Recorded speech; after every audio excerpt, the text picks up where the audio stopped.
আসসালামু আলাইকুম। তো তোমরাও যদি প্রোটিয়াসে এভাবে ভার্চুয়াল টার্মিনালে কিছু একটা লেখা প্রিন্ট করতে চাও, তাহলে আজকের ভিডিওটা তোমাদের জন্য। আজকের ভিডিওতে আমি দেখাবো কিভাবে আমরা আরডুইনোতে অর্থাৎ প্রোটিয়াসে আরডুইনো ইম্পোর্ট দিয়ে সেখানে ভার্চুয়াল টার্মিনালে কিছু একটা প্রিন্ট করতে পারবো। সো চলো ভিডিওটা শুরু করা যাক।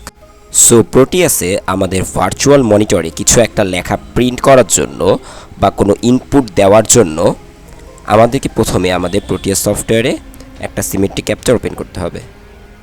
সো আমরা এখানে সিমেট্রিক ক্যাপচারে ওপেন করব। সো আমাদের একটা লেআউট দিয়ে দিবে যেখানে আমরা আমাদের সব কিছু ডিজাইন করতে পারবো।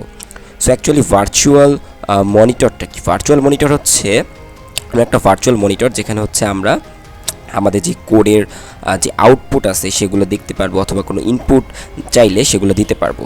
সো এটা করা খুবই ইজি। আমাদের প্রথমে আমাদের আরডুইনো বোর্ডটা নিতে হবে। সো আমরা পিক ডিভাইসে যে আমাদের আরডুইনো বোর্ড নিব। আমি আরডুইনো ন্যানো না, আমি উনো নিচ্ছি, উনো R3।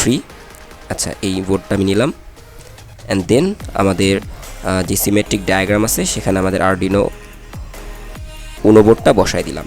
এবং এরপর আমরা কি করব, আমরা একটা ভার্চুয়াল টার্মিনাল নিব। সো ভার্চুয়াল টার্মিনাল নেওয়ার জন্য আমরা এই যে ভার্চুয়াল ইনস্ট্রুমেন্ট মোডে চলে যাব। গেলে এখানে আমাদের অনেকগুলো অপশন আসবে। এখান থেকে আমরা এই যে ভার্চুয়াল টার্মিনাল যেই অপশনটা আছে সেটা নিব। সেটা নিয়ে এখানে আমাদের ভার্চুয়াল টার্মিনালটা বসাই দিব। সো আমাদের ভার্চুয়াল টার্মিনাল বসে গেছে। সো এরপর কি করব, এরপর আমরা আমাদের আরডুইনোর সাথে আমাদের ভার্চুয়াল টার্মিনালের কানেকশনটা দিব। আচ্ছা, সো এখানে কানেকশন দেওয়ার জন্য আমাদেরকে বুঝতে হবে যে আমাদের RxD আর TXT এই পিনগুলো অ্যাকচুয়ালি কী। আচ্ছা, সো যদি Rx আর TX পিন সম্পর্কে বলতে চাই, তাহলে Rx পিন হচ্ছে রিসিভ পিন আর TX পিন হচ্ছে ট্রান্সমিটার পিন। ঠিক আছে? সো TX পিন দিয়ে আমরা কি করি, ডেটা ট্রান্সমিট করি, আর RX পিন দিয়ে আমরা ডেটা রিসিভ করি। সো আমরা যখন আমাদের আরডুইনো আর ভার্চুয়াল টার্মিনালের সাথে কমিউনিকেট করব, তখন আমাদের আরডুইনোকে তথ্য দিতে হবে এবং আমাদের যেই ভার্চুয়াল টার্মিনাল আছে ওকে সেই তথ্য বা ডেটাটা রিসিভ করতে হবে। সো আমাদের তখন আরডুইনো কী করবে, আরডুইনো তখন ওর TX পিনটা ইউজ করবে ট্রান্সমিট করার জন্য, ডেটা ট্রান্সমিট করার জন্য।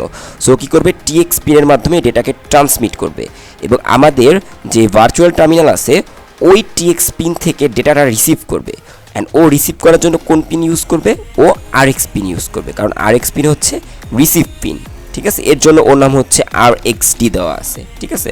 সো আবার সেমভাবে যখন আমাদের ভার্চুয়াল মনিটর কোনো একটা তথ্য আরডুইনোকে পাঠাবে, তখন ভার্চুয়াল মনিটর আমাদের এই যে TX পিনটা ইউজ করবে, অর্থাৎ ডেটা ট্রান্সমিট করবে। আর আমাদের যে RX পিনটা আছে আরডুইনোর, ও কী করবে, ভার্চুয়াল মনিটরের ডেটাটা রিসিভ করবে। সো এর জন্য আমাদের আরডুইনোর RX পিনটা তখন TX পিনের সাথে কানেক্ট করা হবে। সো এর জন্য আমাদের অল্টারনেটিভভাবে কানেক্ট করতে হয়। TX এর সাথে কানেক্ট করতে হয় হচ্ছে আমাদের RX-কে, আর RX এর সাথে কানেক্ট করতে হয় TX-কে। ব্যাস, আমাদের কানেকশন হয়ে গেছে। আমরা কী করবো, আমাদের আরডুইনো সফটওয়্যারে চলে যাব। স্কেচ ওপেন করার পর আমাদের কোডটা লিখব। আচ্ছা, সো কোড লেখা এখানে খুবই ইজি ভার্চুয়াল মনিটরের জন্য। আমরা সিম্পলি কী করব, প্রথমে আমরা ভয়েড সেটআপে আমাদের ভার্চুয়াল যে মনিটরে সেটাকে অ্যাক্টিভ করব। অ্যাক্টিভ করার জন্য এটা বড রেট দিয়ে অ্যাক্টিভ করতে হয়। সো এটা অ্যাক্টিভ করা খুবই ইজি। লিখতে হবে সিরিয়াল ডট বিগিন, দেন একটা ফার্স্ট ব্র্যাকেট দিবা, অ্যান্ড দিয়ে বড রেট দিবা হচ্ছে 9600। আচ্ছা, এটা দেওয়া মাত্রই আমাদের যে ভার্চুয়াল টার্মিনালটা আছে সেটা অ্যাক্টিভেট হবে।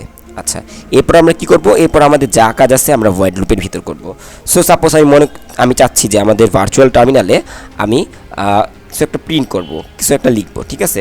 সাপোজ আমি এখানে গেলাম, যেখানে ভার্চুয়াল টার্মিনাল প্রিন্ট করার জন্য আমি লিখব সিরিয়াল এস কিন্তু বড় হাতের হবে, দেন ডট দিয়ে এখানে আমরা লিখব হচ্ছে প্রিন্ট দিয়ে এলএন লিখব। এলএন মানে হচ্ছে নিউ লাইন আর কি। ঠিক আছে? প্রিন্ট এলএন দেওয়ার পর আমরা এটার ভিতরে আমাদের যা ইচ্ছা লিখতে সেগুলো লিখব। সো আমি সিরিয়াল ডট প্রিন্ট এলএন লিখে এখানে আমি কি করব, আমি কোটেশন মার্ক দিব, ডবল কোটেশন মার্ক দিব। দিয়ে এটার ভিতরে সাপোজ আমি আমার চ্যানেলের নাম লিখলাম, সাপোজ লিখলাম PCM ডিকোডার্স। গুড, আমাদের লেখা হয়ে গেছে। সো এখন এই কোডটাকে যদি আমরা সেভ করে রান করি, তাহলে কিন্তু আমরা আমাদের ভার্চুয়াল মনিটরে এই লেখাটা দেখতে পাবো। সো আমরা সিম্পলি কী করব, এটা করার জন্য ফার্স্টে আমাদের এই কোডটাকে আমরা সেভ করব। তো সেভ করার জন্য ফাইলে যাই, সেভে প্রেস করব, অ্যান্ড আমাদের এটা সেভ করার জন্য লোকেশন এবং কী নামে সেভ করতে চাই সেটা জানতে চাওয়া হবে। সো আমি এটাকে একটা নাম দিলাম হচ্ছে ভার্চুয়াল মনিটর, জাস্ট ভার্চুয়াল লিখলাম, ভার্চুয়াল। ওকে, লেখার পর এটা কোথায় সেভ করব? আমি ডেস্কটপে সেভ করব। ওকে, ডেস্কটপে দিয়ে সেভ দিলাম, দেন আমাদের এটা সেভ হবে। সো আমাদের কোড সেভ হওয়ার পর আমরা এটাকে কম্পাইল করব এবং দেখব আমাদের কোডের মধ্যে কোনো ভুল আছে কিনা। সো এটা কিন্তু কম্পাইল হচ্ছে, অ্যান্ড এটা কিন্তু কম্পাইল ফিনিশ হয়ে গেছে, অর্থাৎ আমাদের কোডের মধ্যে কোনো ভুল নাই। অ্যান্ড দেন আমরা কি করব? দেন এটার জন্য একটা হিক্স ফাইল ক্রিয়েট করব, যেটা আমরা আমাদের প্রোটিয়াসে আরডুইনো উনোতে ইনপুট দিতে পারবো। ঠিক আছে, প্রোগ্রাম ফাইলটা ইনপুট দিয়ে আমরা আমাদের যেই ভার্চুয়াল টার্মিনাল সেটা চালাতে পারবো। সো এর জন্য কী করবো? স্কেচে যাব, অ্যান্ড এই যে এক্সপোর্ট কম্পাইল বাইনারিতে যাব, অ্যান্ড যাওয়ার পর যখনই আমরা এটাতে প্রেস করলাম তখন এটার জন্য আমাদের একটা হিক্স ফাইল আমরা যেখানে সেভ করছি ওইখানে ক্রিয়েট হয়ে যাবে। তো আমরা সিম্পলি আমাদের আরডুইনোটা ক্লোজ করব, অ্যান্ড ক্লোজ করে প্রোটিয়াসে ঢুকবো। ঢোকার পর আমাদের যে আরডুইনো বোর্ড আছে এটার উপর ডবল ক্লিক করব। ডবল ক্লিক করলে এই যে আমাদের এখানে প্রোগ্রাম ফাইলের লোকেশন জানতে চাওয়া হবে। সো আমরা কী করব? ব্রাউজ আইকনে ক্লিক করব, ক্লিক করে আমরা যেখানে আমাদের আরডুইনোর প্রোগ্রামটা সেভ করছি সেখানে চলে যাব। সো আমি ডেস্কটপে ভার্চুয়াল নামে একটা ফোল্ডারে আমি এটা সেভ করছিলাম। সো আমি এখানে যাব, যাওয়ার পর আমরা ভিতরে ঢুকবো এবং হেক্স ফাইলটা খুঁজবো। সো বিল্ড লেখা আছে, বিল্ডেরও ভিতরে যাব, ভিতরে যাই দেখবো আমাদের কোনো হেক্স ফাইল আছে কিনা। আচ্ছা, আরও ভিতরে যাব। আচ্ছা, এই যে এখানে virtual.ino.hex ফাইলটা কিন্তু এখানে আছে। সো আমরা সিম্পলি এই ফাইলটা সিলেক্ট করব এবং ওপেনে প্রেস করব। হয়ে গেছে, আমাদের প্রোগ্রাম ফাইলটা এখানে ব্রাউজ দিয়ে দিছি। এরপর আমরা কি করব? ওকে দিব, আর আমাদের প্রোগ্রাম ফাইলটা আরডুইনো উনোতে ইম্পোর্ট হয়ে গেছে। সো দেন আমরা কি করব? এই যেখানে প্লে পজ বাটন আছে, প্লে পজ বাটনে প্রেস করব। প্রেস করলে আমাদের ভার্চুয়াল মনিটর ওপেন হবে, অ্যান্ড এই দেখো আমি যেটা প্রিন্ট করছিলাম আমার চ্যানেলের নাম পিসিএম ডিকোডার্স, এটা কিন্তু প্রিন্ট হতেই আছে। ঠিক আছে, কারণ এটা আমরা লুপের মধ্যে দিছি, অ্যান্ড কোনো ডিলে দিই নাই, এই জন্য এটা বারবার কিছুক্ষণ পরপরই ঠিক আছে একেবারে ইনস্ট্যান্টলি প্রিন্ট হচ্ছে। সো এভাবে আমরা আমাদের যে প্রোটি আছে সেখানে ভার্চুয়াল টার্মিনালে যে কোনো জিনিস প্রিন্ট করতে পারবো।